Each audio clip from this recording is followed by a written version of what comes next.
nipa dodo na na criticize Liverpool bobuko ni say omo performance na enkoyie coach ni selection ni position of players na enkoyie players na nkasa modern bon na ewo fom and a understandable say Liverpool fans na criticize nipa dodo na criticize Liverpool team na obeji atum na mum enra game na me witness say ni de ken member be blame games member be criticize na mum me the credit ne kese na abema Galatasaray kwan omofa so e defend ye se wo hwe the entire 90 minutes emfa ho se Galatasaray e wini 1-0 no team or dominate play no na e Liverpool bobuku no getting 62% in terms of ball possession 16 attempt to score and say upo bi or dominate possession obi or dominate player na e Liverpool team no na emum e kwan Galatasaray fa so make sure say omo be maintain omo defensive shape omo stretch omo be defend no omo timi maintain ye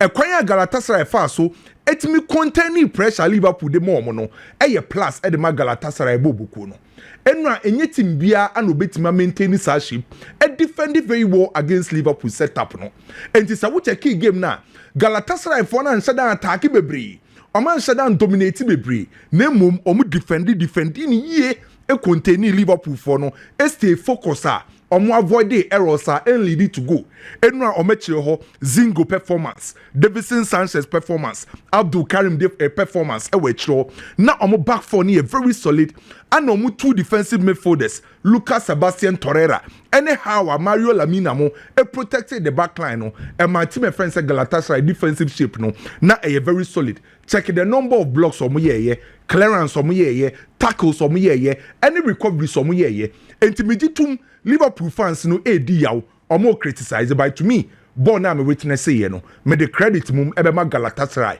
e kwan omo fa so e defend ye how omo defend ye no ana mo munya the 3 maximum points Enra Madrid SA 5 Mbappe share 3 goals Bayern SA 5-1 Harry Kane SA 2 goals Ken the reason why I make us ask me say Mbappe Harry Kane and Haaland sa 3 players we know they are in red hot form. Mbappe, Haaland, and a Harry Kane.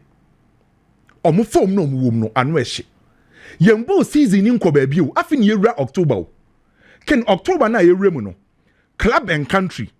Offer brand tie friend say Harry Kane. Wama 11 goals, 11 games, 18 goals for club and country. Mbappe 11 games, club and country, wama 15 goals. Haaland 9 games. Club and also swam out 15 goals. And it's a what check 3 players we any numbers no mu produce na ken enyem wan say bobo season ewie no emu ba ko ebema 50 plus goals because o me prove say omo ye clinical and in terms of consistency omo wo ho de ehia na ye say omo avoid the injuries and suspension say sa players rate no omo she goals no ken say omo to rate no so a trust you me Mbappe Haaland and a Harry Kane. Me who say emu baako. Ebema ye 50 goals plus at the end of the season. These 3 guys can. Omo form no omo no. E was through bebre was say. Omo deserve a lot of credit. And wow team. Ebe major trophies no plus goals no ken. Ebe position we in terms of a Ballon d'Or and also rankings no because 3 players we form no ken. E was through. Enra Chelsea eshe baako against Benfica. The most important thing at Chelsea na Chelsea ehia this victory because so check Chelsea results and then your man cross what Chelsea recently na results no here Chelsea pa by o check enra Chelsea general performance na enye the best with the ball and without the ball enra na Chelsea attacking ability na ni suru bebre sa and defensively do say o man concede but we say no me a little bit shaking kakra and enra Chelsea general performance wasn't the best but the most important thing and Chelsea here no again Chelsea sa could di red card Joao Pedro Ken. Last season, when him said Chelsea, di 142 yellow cards. Last season, no. Straight red cards, di mienu. And a yellow cards are dead than the red cards, di mienu. Season in Kobe Chelsea did 24 yellow cards, 2 straight red cards, and a one red card from yellow to red. Yenko baby o. And it's a what check Chelsea last season. The number of cards from accumulating anyhow or mashas here a bad at the match Chelsea bobuku no. Most especially say we are talking about a Chelsea side injuries home. And to the moment we team injuries how ulusu key players na suspensions are setting in our team based on cars our players dia a big problem at the match Chelsea. And the problem at Chelsea di cars no e nyoma mienu baako discipline wise and a baako awareness. The moment I want a team a tidy red cars and yellow cars no discipline and awareness. Enzo Maresca ne Chelsea bobuku na was so me very careful. Injuries home and I say suspension home. But the most important thing and Chelsea here no to get the 3 maximum points. Champions League win when to me accumulate points be na untimi qualify. And to win no na very important for Chelsea. By cars no mudi na was so me very careful. To the big game Barcelona PSG. Top clubs Europe. Enka na wonfa PSG enka top clubs ne ho a. De omo ye ne last season no, omo merit sa level na ye ka top clubs Europe. O de PSG be ka ho ni bi no. Ken anytime be a PSG ne Barcelona be hie bia no, enfa ho ne form. Eya na close and tight game. I believe in facts and figures. Aba UEFA Champions League. PSG ne Barcelona share obi an dominating ne yonko. Oma bo 14 times. Our Champions League only. 14 times our Barcelona ni PSG share no. 2 clubs no respectively obi win 5 each. And they move 4 about draw. 2 clubs no UEFA Champions League obi has 27 goals each. And tisa wo check Barcelona ni PSG UEFA Champions League only a obi an dominating ne ho. Based on facts and figures a tracer omienu share very tight. And so what check 2 clubs here. Almost style of play. 2 coaches no Hansi Flick Anna Papa friend say Luis Enrique. Omo philosophy, omo idea, omo approach almost the same. And you may witness a beautiful game because 2 coaches need 2 teams in no. I believe in game a young control game no. Yen dominated play na yen attack it. Yen conquer witness game about could be defended throughout derby. A big game will be a beam so bit my expressing who you on the field of play. And never my game nan kasa yefe. But dear Baku taking some shine away from the game. I had the number of injuries both clubs a camp. Barcelona, Fermin Lopez out, Gavi out, Juan Garcia out, Rafinha out, Badi out. A hard game, Baudi doubtful. Oko PSG, Dembele out, Kvaratskhelia out, Marquinhos out, Doué out. The good news for PSG say Fabian Ruiz, Joao Neves and Vitinha. Squad now when they cost pay no oboka hubi. And to make my pass late fitness test. No make me see a kind. And to say check the number of injuries both camps now. It takes some shine away from the game. By said ye TB and king game never fe. Many Pedri again 100% second game we know. Wow, be big advantage. Wow, bit midfield control. A 1970. Saniaba. A 50 say Netherlands for the total football be we say. Emma nipa dodo na agi tum. Emma Johan Cruyff eba Barcelona. Ebe you saw the 14 players of Barcelona. Emma Barcelona's boss our style of play ni bino. Se okoye further reading and researcher. Team bi o believe in attacking football. O believe in total football no. Se obetimi abo ni yi a uhia midfield control. Enti check team se wo we ase a omo bobo a efe omo believe in attacking football no. Anytime you betima perform very well no. Time omunya midfield control. Enti nyame adom na enumre game no. The first advantage, what benya the first advantage, what benya me full control. Some me full control, no what benya no, very important because. So offer to my friends at Barcelona, most likely see benya Pedri, Frankie Dion, and Dani Olmo. In case in Pokra say, Barcelona PSG team no, say Joao Neves ye passing the fit, Fabian Ruiz ye passing the fit, na Vitinho munye let me see akanya. Be solid midfielder PSG for be use because I has 3 midfielders we, and no ma ball mu over the years, our team they are successful. And before so benya some midfield control no. And what's a team and the midfield ni betting a lot of ball circulation. And then game no between PSG and Barcelona. Wow, midfield no e betima jibo ni bebre. O betima circulate ball ni bebre. O betima show the ball no a protected ball no. Abenya ball security in the midfield no a advantage at the mount. Wow, benya midfield control no what's a positional play between Barcelona and PSG. Wow, be control midfield. So when to make your positional player now a big disadvantage at the mount. Body positioning and also ultimately taking advantage, creating of spaces and angles. And now will be proactive with the ball and without the ball.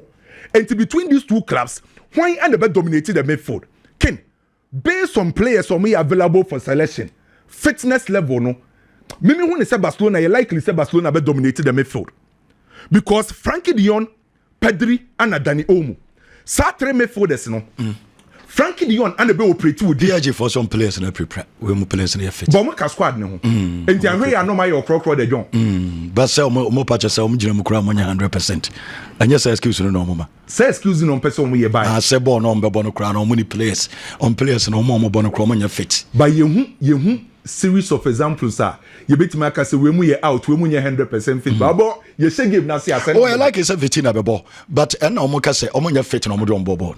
And the advantage for Barcelona because Barcelona as a Barca shekron because on a PG for say omonya fit in the Barcelona and so mungo pra into own team blame Barcelona sa Barca so ni players e prepra but the first thing e will game where your midfield no control no Ken Barcelona midfield 3 no the only problem on benya better than Olmo because recently ye nche dem hu than Olmo ye but between Pedri and Frankie de Jong that midfield complements Aumunya Frankie de Jong will deep on the bay the first phase in terms of build up on the back connected them deep midfield and the forward line.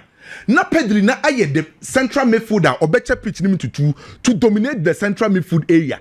Na on my expected Frankie de Jong say obey invade this space. Or form power. Yes, Frankie de Jong. Frankie de Jong the form power. Na Dani Olmo no operate as a number 10. And it's hard Frankie de Jong any Pedri combination no and the game you. Na wa hwa Arroyo ne Bakola de no.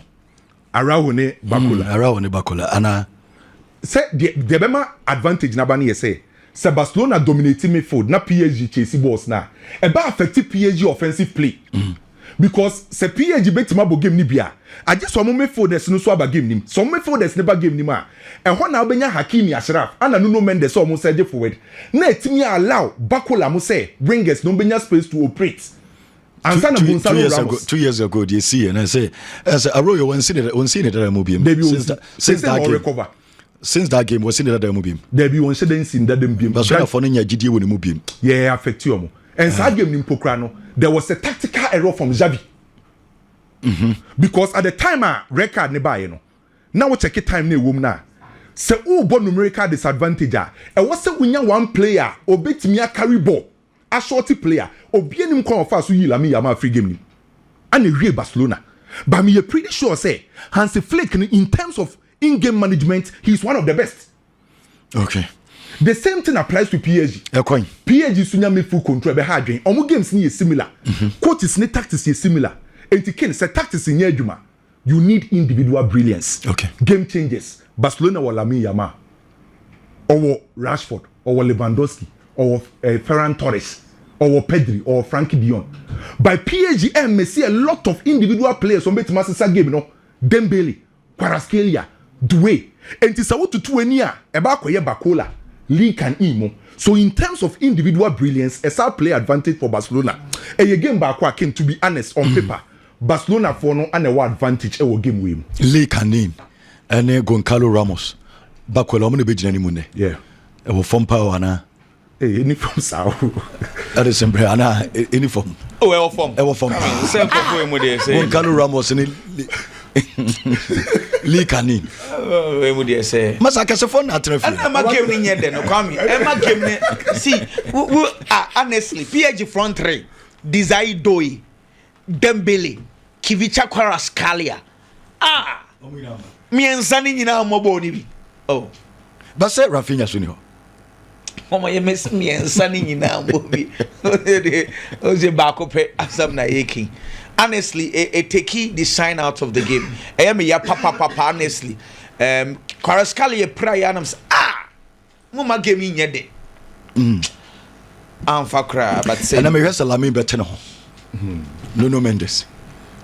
Na ade Nuno why Lamine? Lamine this kind of games you know that's Euros is so Euros so Euros me and change botoma. Obekai. No your fit. Nuno yi say na no Kopama ye no. No Nuno de ense ni po nyante ne ho no ye Kopama. Lamine de wa wiwi no nti ense ne la Lamine so. Kudusu de no. Kudusu de ne hu sa. Enye hu bia sa. ayi dia no kra no ayi kra Malo Gusto so kra boy na say nipa mienu na koyere no ye ba ko sane de normal ada kra me refi nipa mienu tie me pa cho Malo Gusto ni kopa there be oyesa wanye fair to Chelsea because Nuno Mendes the side one and one of the best defensive wingers we are Sekivicha Kvaratskhelia ho into sa combination ni Kvaratskhelia and Nuno Mendes na Kopama ni Malo Gusto or first of all Kopama said that natural winger Malo Gusto Chelsea for show level na onye on the bench 2 so me no timi yo mu adwuma na just say and na me rest Jules Koundé ne because Bakola na be ho Bakola ne Nuno Mendes ni be left ho na Jules Koundé ne Koundé so solid onye dom Koundé me ka Bakola ni kan ni mo dey so na game ni na be wi asam ne say mama odede ni famous Bakayoko and then birthday yeah Bakayoko yeah famous bro happy birthday famous Bakayoko okay famous Bakayoko na amiam sa no we ka guy pa great guy okay came that say na I wish so e wo do kwa no fen mama chia no any cities gym center for ni nyina ken awoshi Maji so kroma krontom fa. Sa. Yanko. Okay. Mra me hune. There 10 second. Hwe aya ye ka say midfield omune controlling games sir. Sometimes what we also fail to know ne say aya department be more overwork and no more space for them to operate. And say me no wadwen nyina ayepe sasa na metisi players ni bi kan na ye na ye bom fimfi na ye na ye bobo na moje bo na mo de kwan mutwa mo ho a hefa na mo de bo ne fa anya ye kroma na ye tia ye se ye ni wingers pateji ba onya ba bi mfa nyere emfa utwa ho wi a hefa na de be fa wanya players are more running into spaces are more na bo no de kwan omo create spaces instead of saying midfielders on see when you have traditional and mechanic midfielders no problem. Of the ball, no, who said they would your moye. But midfielders are a controlling games. They need space. The last time I was telling you, say, Busquets, Iniesta, Xabi. The more we successful pie or Barcelona was because of how not Daniel Alves every time. Now OBM into the piano park and we be a fifi want to pass around the side. Inti midfield biana a creative technical midfielders biano they need space to operate. Share my more example be PSG midfield no. The main engine for midfield may juma enye juma e front three. You got them Billy Cross and become exactly. Now when they are pressing so be a fatal na Kvaratskhelia Dembele Desaidoe. E kwa mo fa so press no e mo opponents na bre into once a ball be deep midfielders no na almost space to operate. Into one game a PSG for failed to do proper pressing was the PSG Chelsea game. Me boy almost press Chelsea pass the ball no and strangely sa game no PSG for intimi press Chelsea ye e ho and the move Vitinha ye pa on say in that game obey ordinary. The midfielders became ordinary because the main game they are present did not work. So and sa present no Chelsea they share PSG and then be quite no quite fast share PSG team no Ferran Torres best starting there based on the tennis best starting there into about Ferran Torres Lamine na one be call left yo send a Rashford na no me cry no nti se basa omo present be saying me cry no isi enima me no coach no so what Danny Olmo I am time prefer Lewandowski as a number 9 in big games because some more press here Barcelona press in a 4-4-2 now so two players and a press up front it's normally number 10 and then number 9 no it's in this case Danny Olmo Lewandowski na be press but we all know say Danny Olmo no oni sa one day na ye dey press gidigidi and Lewandowski ni sa one day na ye dey press gidigidi it's normally sa Lewandowski be ball a big game or Fermin Lopez as a number 10 because Fermin Lopez have the energy to press Intianano, either say we are going to see Ferran Torres as a number 9 because Danny Olmo never bought 10. Hopefully. Obona number 10, maybe Ferran Torres as a number because Ferran will energy to press. So me want Lewandowski, Danny Olmo, and the possibility about want to say either say Lamine Yamal and answer Ferran Torres or Rashford never bought from the left side. Bako, ever back inside, about beginning the press. Or the cheapest option. Sa game now Wakano. The Otias Pay Rafinha, Rashford in Yantias, yes, sir. And need Rashford Debiana or left your.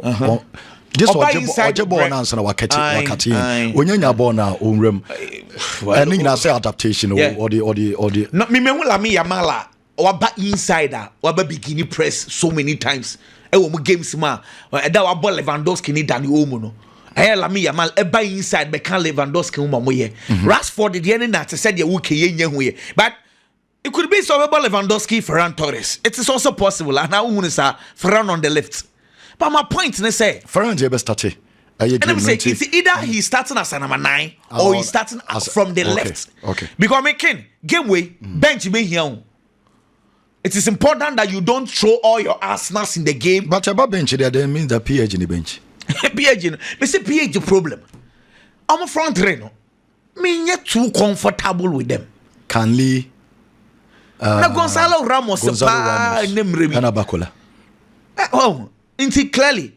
I'm a front training. It's a Vitina, so you know, report say when to me and available, when to me and your fit and start here, Zaemri and a best starting. Just a Vitina, so you're fit to start your game. The reality, woman, is a Vitina is not fit. Or midfield is in a crowd. But that's Zaemri, and it's all starting or starting. Ken Zaemri, bear 13, 14 months in the unseen that they will build. Last season, PAG4 bomb to me man ko right back. She says I am na ni enim no. Say you start year pa na no na the future Paris Saint-Germain. No more. And yes has I Emery nia. The truth is that even their midfield trainer omunya 100% fit to. Vitinha, Neves, Fabian Ruiz, almost said 100% fit. Injuries, and I make us say, I mean, feeling game to say the enka obia available. What would teach and enjoy game, but nevertheless, do Barcelona care? Barcelona needs the 3 points. Not or the aqua points now when you're because Barcelona want to get into the first 8. The first 8, you need these games, and unfortunately for you, who share a weaker Paris Saint-Germain game. Barcelona needs to win. Just a Rooney Badge or no. Even to consider no for a game like this. So obey them or Ken, with all due respect, once Lamine Yamal or yeah, but you would be wanting me for Lamine got 10, Emma Rooney Badge, Emma Ball right side or and you're possible. Okay, so you came by between their try, but for now, your father say game with your son. You see, on say me no left for no. Normally, game progress. Your coach will to me be try was number 10. Obi will cry now the back left wing, but for Lamine, he has always been restricted to the right. And to me, I don't see that. Eda Lamine Yamal, who wants to back inside the pie, yeda Barcelona bo an attacking right back. Ebia Juskunde, coach instructing and say, on your attacking, then Juskunde will be doing the attacking on the way. It's not Lamine Yamal up inside to say the Bruni Becano have space, you know. That's the only time you see him inside. But Ken, may share the back 4 components of Barcelona. Kunde die possibly your best starting. Musa no be sub coming. Ronaldo on starting. Now or starting and just say we are dropping Eric Garcia to the bench because Pau Kubasi likely so bebo. But I saw continue with Arroyo based on the last 1-2 games in a Wenyano. I say we so in building the confidence. We build the confidence in your games. Especially, yeah, I understand on that score. Once Eric Garcia complete, yeah, or no, baby, chances say and fin go bit me abebo, right to bit me abebo, but say or drop your row your be me. I mean, say row your best starting. So we are looking at Ronaldo, Pau Kubasi. Well, it makes a lot of sense. I think say the Barca here say they are bad the benefit. And then team in Abesesa. Bad the that boy there. Bad the need among 4 time money din but Hafinha. The entire nanse munsa Hafinha born or bopa because of Alejandro. Because about this already last season, I left Barca and we are say no great or no Marco Correa and no Mendes. The 3 and no complete. Nuno Kuku Nuno and Alejandro Balde. See, Miss Balde crowd the inter game no. On finish will be Gerard Martin Bono be boy. But Martin yeah bad. When some Martin I improve it. Yeah. Or one back in Alejandro. See, the last season, I kept on telling you, say Alejandro Balde is the reason why Rafinha it's me ball now because Barcelona for style of play no. Alejandro Balde efa baller. Ono ne ko wait so Emma Rafinha opportunity to come inside. Rafinha no so by inside and onya chances Emma no ball ne share. Inti someone who unlocks Rafinha that boy Alejandro Balde. Omo bia Gerard Martin enya sa traditional trainer obeko obeba obeto flanks ono de ne say naturally on tango bebre because obeko okwa akoye no cross. Inti ateka credit fi Rafinha ball ni mu. Now say Rafinha is out. Alejandro Balde no 50-50. Okay. Yeah, trying whatever will happen, but it is a game. I'm expecting Barcelona to win. Me patcho Freddy Valverde issue no kitwebi. Ken, the statements now or the ababon. See me person me no di hu nkomo kakra. Yeah, no quick na me time no. But Valverde statements no. Na tension any position na nkofo so on because in the statement ojetumu the concern is that people are questioning the commitment. The commitment, mom. Exactly. And now video nearby. With all due respect, Valverde, wanyadi. So more your warm up and I don't say go now you know. Boys need your warm up. And no didn't say good because before the game, now Babu and press conference coach at war. And no be how Freddy Valverde say ya say right one also umbo. And on second menya quotes no. Also on the Oni Jabi Alonso akase wie na omaka wie no me no agree say right ono ompe osi coach no cry away say ompe na bom ono ye adwuma de man Real Madrid into Madrid cast onkobo position bia obebo but the first line is that coach na ya away wa can't show coach say ompe na mom say team ni hia no a obebo. See, this is a Freddy Valverde guy 3-4 years in ye what pe obi o committed pa eyonwa is more question omo resting no the intern buafu no say of after all the kind of commitments ni we kunu ho the ama club someone else will sit somewhere else na or question Freddy Valverde opo obi a obe question the commitment nkanye say Freddy Valverde because this boy we ball right back playing left back number 6 number 8 number 7 we pra crowd the bebo Madrid right we didn't show.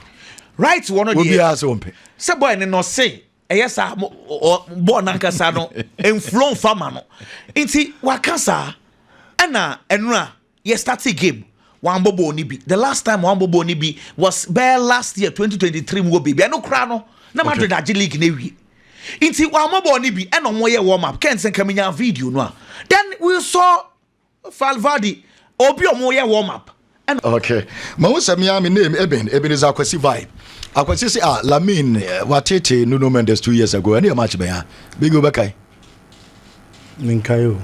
Nuno Mendes and Lamine match be ya. Apart from Euros no. Obakai game be Barca anani is Spain Portugal game. Trust me. Matekenam eno Chelsea game on the Benfica boy. Chelsea win here.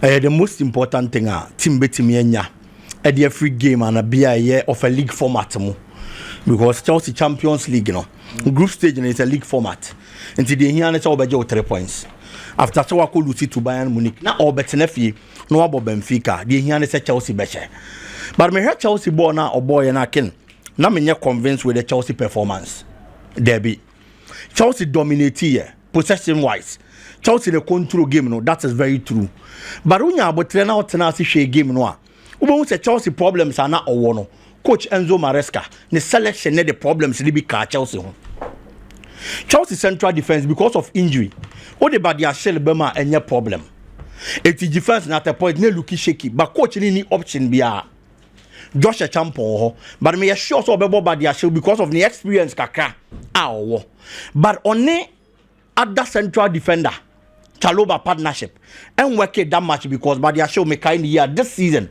league ni mukrampo no only one match and the match Chelsea it's at a point now the Chelsea central defense shaky there were spaces na Benfica team firm but Benfica also problem in the attack was second omo fa ball no mo duro ni mo honu we Lucky back you make it ball ne sa. So be release ball no e dey ama Sudakov and as a Pavlik the scrampo na your problem. The TC form sa so be an kwense hwegu no hwehwe. On pass ball ne da or the sa no the ball na check. But I know as a manager Mourinho ball no ho. The ball no nya bad. Because them crown omo bobo no nya bad. Impossible. But Chelsea had a better possession than Benfica. But the last 10 minutes in the who said that was when Chelsea nya ready no. And we buy into the game pa. Into omo ball yes nya bad.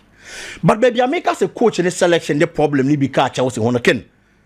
Say u key players e wo mfimfin any team ni mo at least omo match Chelsea Bobo no more money was in the absence of the key players. As I say, you see, Chelsea in Finfi on no Nico Palmer. Me no the best Chelsea number 10. But in his absence, William Estival will be a baby bobo. I'm a supporters then who say Kwadani Nimbo ball. So give him the opportunity to play. Or you see Buonanotte. Me jetum say Buonanotte last game our boy for Chelsea. He did well. Into woman akwanya man abobioma Kenya bad. But ken me no be jia to me say Lincoln City. Any Benfica enye pe into the clearly na say so you see obi a or yet tested our prove e wa Chelsea bobo ko nim na de ball into the number 10 position na say call for William Estivayo adwuma ne ba be see Enzo Fernandez nko aso eti at the point or here na hard tackles aggressive tackles nko fouls and na ekọ Enzo so from Rios mo any better na kia mu mfimfin ho because no man who say only support bi anti so mo timi stop you no a boss ni timi nko animu ho because no mo lack creativity nti Chelsea midfielders na nka say hu ye no mo attack from the flanks into omo je ball na omo the ball no be ma Pedro Neto and as Garnacho e wo flanks no mo ye crosses again another mistake ken crosses ne be kono e ye wan so necessary crosses ne kokosi the number 9 for Chelsea. When an airborne number 9, na ye Tarek George, a player or ye inexperienced. On one position, our wings for the company, Otimi Bon is saying, now come on and makeshift role as a number 9. In a game against Benfica on a Champions League 9th. It's one more crosses now, and Timmy located player because Aquadana can send Timmy position we impo, Nankampesa will receive balls. At the time at Chelsea, it created the first chance, and found at Chelsea actually go no. At the time at William Estivayo Bam. And at Chelsea creating the first chance. Enzo Fernandez cross. And now connect here. And then into Miankwangwashe. That was in the 69th minute. Into your ball game no. For 69 solid minutes. And Sana Chelsea creating one chance. And then only a problem. Especially coach in here. Because now we're Estivayo bench. Now we're João Pedro. You have to start these players. Say, Omona Nkoye dia. Then you look for other options. Kudos to Chelsea, the most important thing no more you know. Ken na there was a tournament. Yem fan say America. No more tournament na America no. If we I want you run about it Santase. And a nipa ba kutimi ball no homodia. One new Santase. But me do Star Junction. Or do Star Junction no. And I'm penifo a omo managing and who say investment a year wa kwada ni mu ni sha. Enti ye de bi ka ho a yeah, sure said the next tournament there. Obetimi at Star Junction no akwa kudu Santase. So when Santase mpo the money be ya there papa. And no more investment to anymore. It is a tournament no the following year started. Na kwada na ntimi antra ba bi odu the last time na. Me sure so mo bambu because of our disappointing omo. That is the case and situation of Arsenal. Last season, yeah, what Champions League na Arsenal encounter. But looking at the performance of Dynasty getting to the semi-final stage, and since 2006, someone to mean Drew, you know. In Penifoni Benya GDA say, you Tobika coach and who bet me the Nakoyanim. And all Conanimo, I say all about the Champions League final because at least last is your semi-final.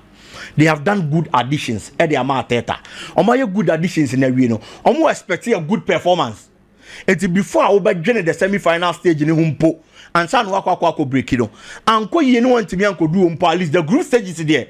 As I say ultimate near the Obaya Kaho. So Obatra start from the game now, all born and nano. First game of boy were raising hopes. Wako shall be about where away our Champions League mo. Utifie, fortunately for you, Uboti my friend is Olympiacos. Oscar na quality okita. Any the squad members, any the kind of quality I'm not any possess here. Menya sure Olympiacos be a team and what's warriors now. But there is a caveat.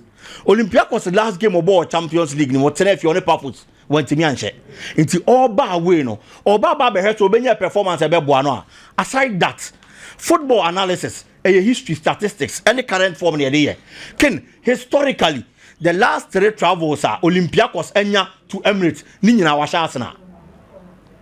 The last 3 visits are Olympiacos Ediaba Emirates, Nina Washasana. Biggie. As a bit more when there's an Olympiacos mission. And Nuna was at Guardi against because history in there, it is going for Olympiacos. Yes, Wabesha ni 3-2 bako, 2-1 bako, and a 1-0 bako. Or by Emirates Bia. Of the last 3 visits to Emirates, Nina Washasana. Drum for more. And the last 10 meetings between the two, almost head to head. Olympiacos are 5 and Arsenal are 5 and Oma draw 0. It's Arsenal and no credit. Quality and no credit. But when you damn rank any team no modeba, Arsenal has 1 player to stop. Your friend Daniel Podence. He's a winger. The left side of attack and nobody more Olympiacos. He's an experienced player. It's Julian Timber or whoever plays the right back position or Jumaye. Or Bonnie Bonnet to say Bernardo Silva Modieribi. David Silva mo type no, a very good dribbler. And on mastered him one man because he has played in the Premier League for 4 solid seasons. No moves. It's yambo ball Emirates the emfa pressure Antonoso. Say Arsenal team stop sa akwadano. Na other players no uhwe quality Arsenal kita no munyo mu dia enema be koye dia ma Arsenal. Sa de na da also Olympiacos ba na wa behye no. Arteta has to break it.